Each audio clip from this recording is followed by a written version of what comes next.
No Other Choice is a pitch-black satire about a desperate paper mill worker who decides the only way to secure his re-employment is to systematically hunt down and murder the other applicants. It is essentially Death of a Salesman meets Battle Royale. Directed by the South Korean master of vengeance himself, Park Chan-wook. But this isn't just a thriller about economic anxiety, it's a beautifully composed, kinetic dissection of how the corporate meat grinder strips away our humanity layer by layer, until we are as thin and disposable as the paper Mansu produces. Most films about the evils of capitalism treat the protagonist as a helpless victim of the system. But No Other Choice dares to ask a much more uncomfortable question. Is the system forcing your hand? Or are you just looking for an excuse to unleash your inner monster? Before we get into how deep this rabbit hole goes, I want to know where your line is. Is there a moral boundary you wouldn't cross to save your family from poverty? Or are we all just 3 missed mortgage payments away from becoming serial killers? Let me know down in the comments. The film opens with introducing us to Mansu, played by the legendary Lee Byung-hun. If you're a fan of Korean cinema, you know Lee from I Saw the Devil or The Good, the Bad, the Weird, where he usually plays characters defined by cool, calculated violence or rugged capability. Seeing him here is jarring in the best way possible. He is stripped of that armor, playing a character who is vulnerable, pathetic, and terrified. He's a veteran employee of Solar Paper, living the upper middle class dream with his wife, stepson, and cello prodigy daughter. But when an American firm buys out the company, tale as old as time, Mansu is unceremoniously dumped. He vows to return in 3 months. We find Mansu working retail. Humiliated and broke, the family has sold their dogs, which is an immediate gut punch to the audience, and his wife has taken a job as a dental assistant. The cinematography here is suffocating. Park Chan-wook has always been a master of composition, from Oldboy to The Handmaiden, and he uses tight, claustrophobic framing to show how Mansu's world is literally shrinking. The Humiliation conga line culminates when Mansu tries to get hired at a rival firm, Moonpaper, only to be mocked by the manager, Seon Chul. In a fit of rage, Mansu almost bashes Seon Chu's head in with a potted plant. That moment with the plant is pivotal. It's the spark. Mansu doesn't kill him yet, but he realizes he has the capacity for it. He creates a fake job advertisement to lure out his competitors, identifying 2 men whose resumes threaten his own, Byung-mo and Si-jo. To take them out, he retrieves a relic from the past. And let's look at the weapon Mansu chooses, his father's Vietnam War pistol. This isn't just a convenient plot device, it's a heavy thematic anchor. In South Korean cinema, the Vietnam War often represents a trauma where Korean soldiers fought in a conflict that wasn't theirs, purely for economic survival and national modernization. But wielding this specific gun, Mansu is inheriting a legacy of violence for profit. He is treating the corporate job market as a literal war zone, using the tools of the previous generation's trauma to solve a modern capitalist problem. It recontextualizes his struggle not as a man looking for a paycheck, but as a soldier following orders that don't exist. Mansu targets his first victim, Byung-mo, an unemployed drunkard. But this is where Park Chan-wook's signature's dark humor shines through.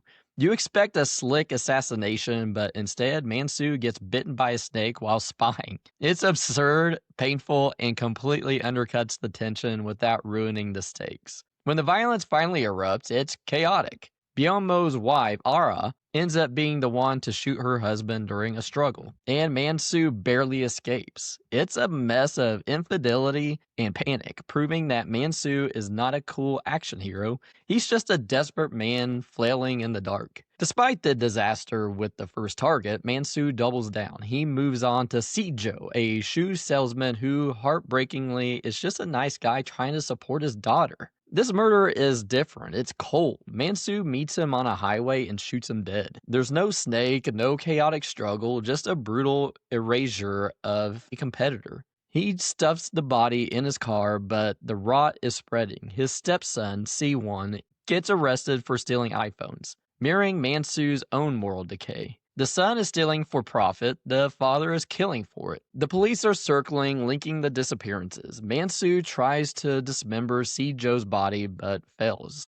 Because again, he isn't a professional killer, and ends up burying him in the garden alongside the stolen iPhones. The juxtaposition of the dead body and the consumer electronics in the same dirt is a not so subtle nod to what this society actually values. We're now heading toward the collision point. Mansu has blood on his hands. The detective is knocking at the door. And he still has one target left, the manager, Seon Chol. Mansu decides the best way to get close to Seon Chol isn't to ambush him in the dark alley, but to befriend him. This leads to a sequence that is quintessential Park Chan-wook, uncomfortably intimate and physically grotesque. While applying Seon Chol with alcohol, Mansu breaks his own sobriety, spiraling into a drunk, chaotic mess. This culminates in him forcefully extracting his own rotting cavity-filled tooth. It is a visceral metaphor for the corruption he's been carrying around this entire movie. He ignores the pain until the only solution is to rip part of himself out by the roots. The narrative tension spikes when Mansu's wife, Miri, learns the truth from their son. She digs up the garden and finds Jo's corpse. In a lesser movie, this is where the police arrive and the morality play ends. But no other choice is interested in Complicity. Mary covers for him. She lies to their son. She calls Mansu, begging him to stop. But she doesn't turn him in. She has accepted the blood sacrifice required to keep their house. Mansu, past the point of no return, suffocates Seon Chol and stages it as a drunken accident, choking on his own vomit. It's a pathetic, undignified end for the antagonist, stripped of any cinematic glory. And then the punchline. Moonpaper hires Mansu. The police clear him because Ara, the wife of the first victim, implicates her dead husband for the crimes to save her own skin. Mansu gets everything back. The house is safe. The family reunites with the dogs. Riwon's cello playing improves. But the final shot is a masterclass in hollowness. Mansu stands in the modern paper mill, celebrating his victory. But he is completely alone. The mill is automated. It's run by machines. He killed 3 men to secure a job in a place that barely needs humans anymore. He is the king of an empty castle. The film is obviously wrestling with how the capitalistic system grinds humans into paper pulp. But it goes a step further than just saying corporations are bad. It explores the idea that shit used as fertilizer can bring beautiful things to life. Mansu literally buries a body in his garden. In that act, that filth is what secures the beautiful home and the happy family. The movie argues that our comfort is often built on top of buried horrors we choose to ignore. However, the most biting critique is aimed directly at the title itself. No other choice. It's a lie. The protagonist had plenty of choices. He could have downsized, he could have moved, he could have accepted a lower status. But he couldn't let go of the image of success. As the wife of his first victim poignantly says, it's not the fact that you lost your job, it's how you've handled it. The tragedy isn't that the system forced Mansu to kill, it's that he was so terrified of losing his status that he eagerly jumped into the abyss. He sold his soul not for survival, but for the mortgage on a luxury home. I wanted to love this, and thanks to Park Chan-wook, I had absolutely no other choice. This film is a 4.5 out of 5 for me.